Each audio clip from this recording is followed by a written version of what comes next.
Do you think your body can kill itself?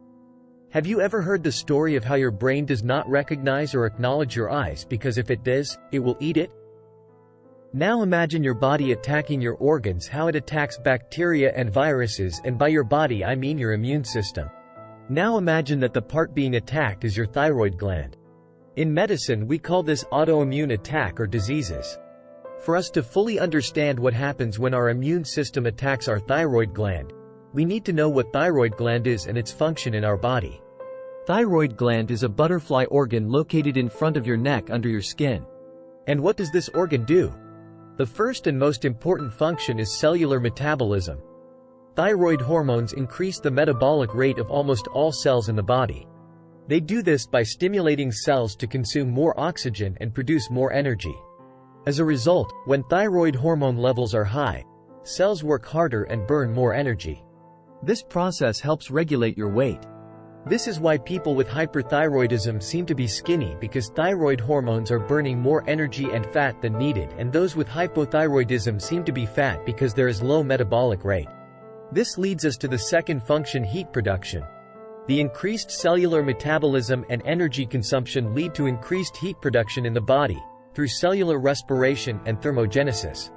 This is why people with an overactive thyroid, hyperthyroidism, often feel excessively warm, and those with an underactive thyroid, hypothyroidism, feel cold. Now that I have explained the most important ones, the thyroid also performs other useful acts in the body like protein, fat, carbohydrate metabolism, regulate basal metabolic rate, increase heart rate and strength, protein synthesis which helps in growth and development. This function is important as when thyroid is low on hormones in children, it leads to a type of hypothyroidism in children called cretinism. It also influences insulin and glucagon. Now that we know what the thyroid gland is and the functions of thyroid gland, now we can use our imagination to know and see what happens when our immune system attacks it in a process called autoimmune thyroiditis or Hashimoto's thyroiditis. What is Hashimoto's thyroiditis? Hashimoto's thyroiditis is an autoimmune disorder in which the immune system attacks the thyroid gland. This attack causes inflammation and can lead to an underactive thyroid gland, or hypothyroidism. You might be asking, what can cause your immune cells whose normal function is to protect, turn around and attack you? In other words, you might be asking, what are the causes of Hashimoto's thyroiditis? Don't worry, I got you covered. The exact cause of Hashimoto's thyroiditis is not fully understood, but it's believed to be a combination of genetic and environmental factors. Here are some of the key factors involved. Genetic susceptibility. Hashimoto's often runs in families, suggesting a genetic predisposition. Certain genes that play a role in the immune system may increase susceptibility to the disorder, so if anyone in your family has it, you are at risk of having it too. Autoimmune response. For reasons not entirely clear, the immune system starts to produce antibodies that attack the thyroid gland. This may be triggered by a combination of genetic and environmental factors. Remember our intro about how our brain does not acknowledge our eyes or choose to ignore its existence. It is the same here. If at any point of time, due to genetic or environmental factors, your brain sees your thyroid gland as a threat, then you are finished. Don't mind me, you are not finished. What I am trying to say is once this happens, the brain sends its nasty soldiers called the T killers, a type of T lymphocyte. Environmental factors. We talked about how environmental factors can make your brain see your thyroid gland as a danger. Now what are those environmental factors? These can range from infections. Certain viral or bacterial infections might trigger an autoimmune response. Radiation exposure. Exposure to high levels of environmental radiation has been linked to an increased risk of thyroid disorders. And even to common diet. Some research suggests a link between diet and Hashimoto's, particularly regarding iodine intake. Both too much and too little iodine can contribute to thyroid problems. I will talk more on the iodine relationship with the thyroid later. Hormonal changes. Women are more likely than men to develop Hashimoto's, which may be due in part to hormonal differences, particularly during pregnancy and menopause. Other autoimmune disorders. People with other autoimmune diseases, such as rheumatoid arthritis, type 1 diabetes, or lupus, are at a higher risk of developing Hashimoto's. Gender and age. Women are more likely to develop Hashimoto's, and the risk increases with age. Stress. Chronic stress might also play a role in triggering the immune system's attack on the thyroid, although this connection is not fully understood. It's important to note that while these factors can increase risk, having one or more of them does not guarantee that someone will develop Hashimoto's thyroiditis. The interaction between these factors and their individual impact varies from person to person. Now that we know the cause, let's discuss the pathophysiology and pathology. In other words, let's see what happens at the cellular level. Autoimmune attack. This happens after the brain recognizes the thyroid gland as a threat that needs to be eliminated ASAP. It sends its soldiers, and this process is called infiltration of lymphocytes. These lymphocytes include B cells, which produce antibodies, and T cells, which cause direct damage to thyroid cells. They leave their different military bases in your body and go full attack. The next thing that happens is thyroid cell destruction and fibrosis. The sustained attack by the immune system leads to the destruction of thyroid cells. Over time, this can cause fibrosis, or scarring, of the thyroid tissue. Fibrosis further impairs the thyroid gland's ability to produce hormones, and this is where the meltdown begins. The next stage is reduced thyroid hormone production. As thyroid cells are destroyed, the gland becomes less capable of producing thyroid hormones, namely thyroxine, T4, and triiodothyronine, T3. This leads to a decrease in circulating thyroid hormones in the body. Of course, your brain, finally realizing the stupid thing it has done even though it is too late, starts the next process called compensatory TSH increase. In a process called feedback reaction, the brain tells the pituitary gland, which is the minister of hormone production, to respond to low thyroid hormone levels.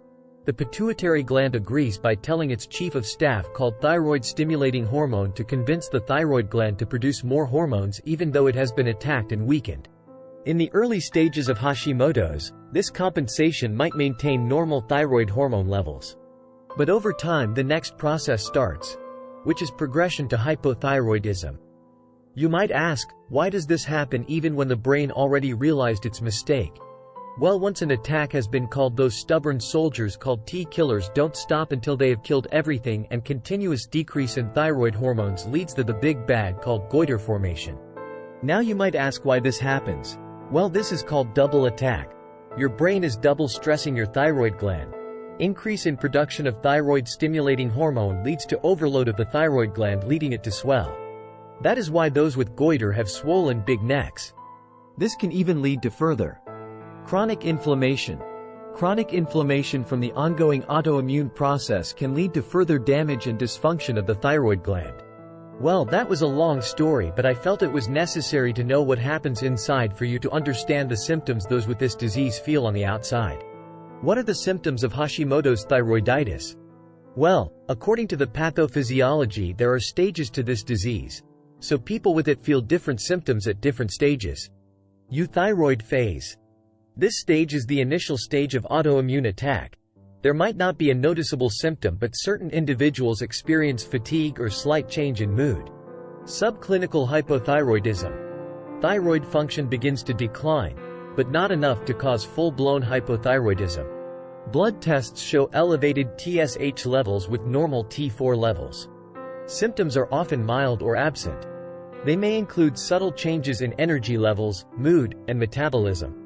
Some individuals might experience mild weight gain, dry skin, or increased sensitivity to cold. Overt hypothyroidism. This stage is characterized by noticeable thyroid dysfunction. The damaged thyroid can no longer produce adequate thyroid hormones, leading to decreased T4 levels and further elevated TSH levels. The symptoms here include fatigue and sluggishness, unexplained weight gain, dry skin and hair, muscle weakness and joint pain, constipation, cold intolerance, menstrual irregularities in women, and depression.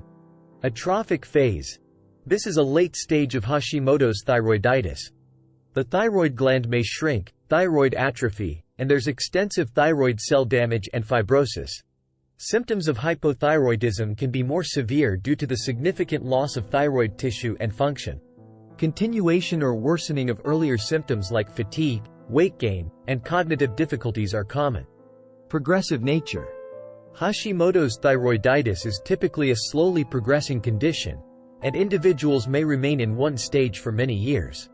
The transition from one stage to another is not always linear or predictable, and some people may not progress through all stages. Regular monitoring of thyroid function tests is essential to detect changes in thyroid status and adjust treatment as necessary. It's important to note that the severity and presence of symptoms can vary greatly from person to person.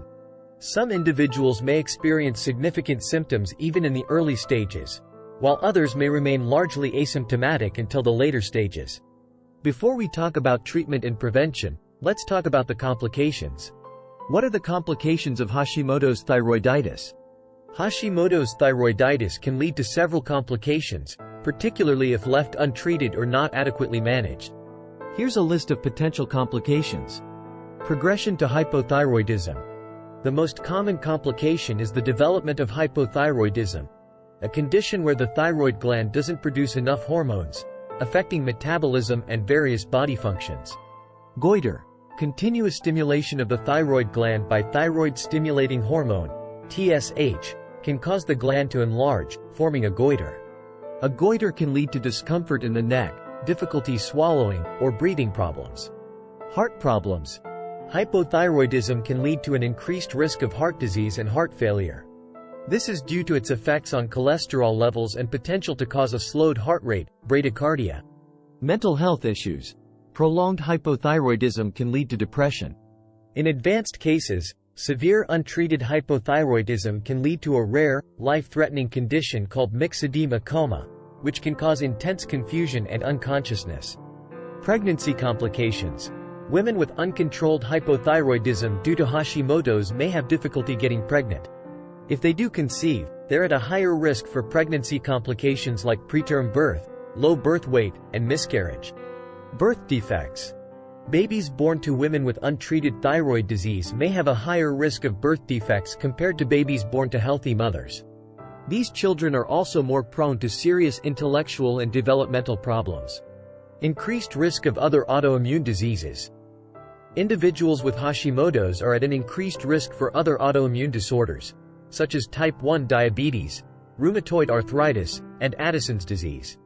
Proper diagnosis, regular monitoring, and appropriate treatment of Hashimoto's thyroiditis and its related hypothyroidism are crucial in preventing or minimizing these complications. Now, when treating and managing this, there are different routes, the medical and alternative medical methods. So you have to discuss this with your doctor to know the best course for you. Treatment for Hashimoto's thyroiditis mainly focuses on managing hypothyroidism and alleviating symptoms. Here's a breakdown of both medical and alternative treatments. Medical treatments. Thyroid hormone replacement. The primary treatment is levothyroxine, a synthetic form of the thyroid hormone thyroxine, T4. Dosage is tailored to each individual, based on the severity of hormone deficiency and factors like age, weight, and other health conditions. Regular monitoring. Regular blood tests to monitor thyroid hormone levels and adjust medication accordingly. This is important for ensuring that patients are receiving the correct dose of levothyroxine. Managing associated conditions. Treatment or management of related conditions, such as high cholesterol, heart disease, or depression, if present. Alternative treatments. Dietary adjustments. Gluten-free diet. Some patients report improvement in symptoms with a gluten-free diet, although scientific evidence is limited. Selenium and zinc supplements. These can help with thyroid function in some cases, but they should be taken only after consulting with a healthcare provider. Iodine. Iodine's role is complex. Both deficiency and excess can be problematic. Consultation with a healthcare provider is essential before taking iodine supplements. I said I will talk more on this. Iodine is the natural raw material that your body needs to make thyroid hormones. Stress reduction techniques. Practices like yoga, meditation, and Tai Chi can help manage stress, which may positively impact autoimmune conditions. Herbal supplements and vitamins. Some herbal supplements are believed to support thyroid health, but evidence is mixed. Always consult with a healthcare provider before starting any new supplement.